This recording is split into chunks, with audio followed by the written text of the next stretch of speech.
तो hello everyone जय Jagannath welcome कर गोटे सुंदर मिनी ब्लॉग को। तो सकाल सकाल घरे बस बस मत भारी बोरिंग लगुला से मो सांग को कॉल कली कि आम घर को आम मिसिक कुआडे गोटे बुलाक जा।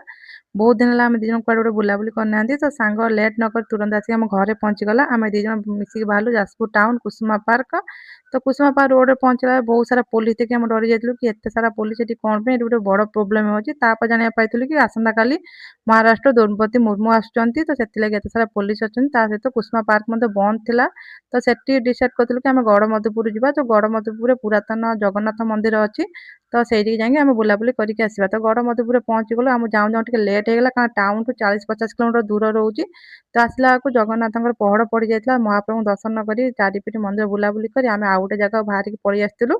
जो जगह देखिबे कि एठी बहुत सारा फिल्म आउ सीरियल म शूटिंग हेछि। आमे से जगह रे पहुँची गलु। पहुँच साला पर आमे जानिया पाइलु कि आपनको टिके परमिशन नेके आगुर आसिया पड़िबो। बिना परमिशन आपनको भितरु छाड़िबेनी। एटी विदाउट परमिशन काहाको भी छड़ा जाए ना भितरକୁ।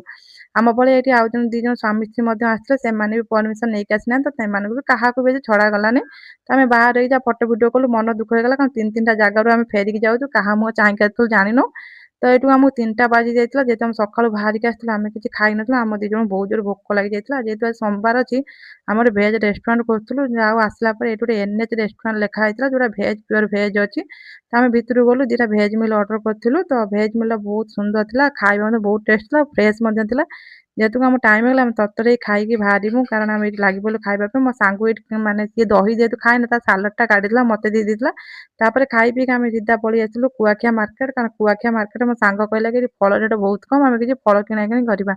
ଏଠି ଆସିକି ଗୋଟେ ମଉସାଙ୍କ ପାଖକୁ ଗଲୁ ଫଳ ବୁଝିଲୁ ଯେତିକା ରେଟ୍ ଆମ ମାର୍କେଟରେ ରହୁଛି ଏଠିକି ରେଟ୍ ମାନେ 10 ଟଙ୍କା ଲେଖା ଅଧିକ ରହୁଛି।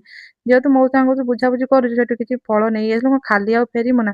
ତାପରେ ଆମେ ଯାଜପୁର ଟାଉନ କୁ ପଳେଇ ଆସିଥିଲୁ। ଟାଉନ ରୁ ସାଙ୍ଗ ଘର ଟିକେ ପାଖ ରହୁଛି ଯେହେତୁ ଆମ ଘର ତାଙ୍କ ଘର ଟିକେ ଦୂର ରହୁଛି 10 କିଲୋମିଟର ଦୂର। ମୋ ସାଙ୍ଗକୁ ଭାରି ବାଧିଲାଣି ତାପରେ ଆମେ ଦି ଜଣ ମିଶିକି ଗାଡି ଚଲଉଛୁ ତଥାପି ମୋ ସାଙ୍ଗକୁ ଯାଇକି ଆମ ଘରୁ ଛାଡିବା ତାକୁ ଭାରି ବାଧିଲାଣି।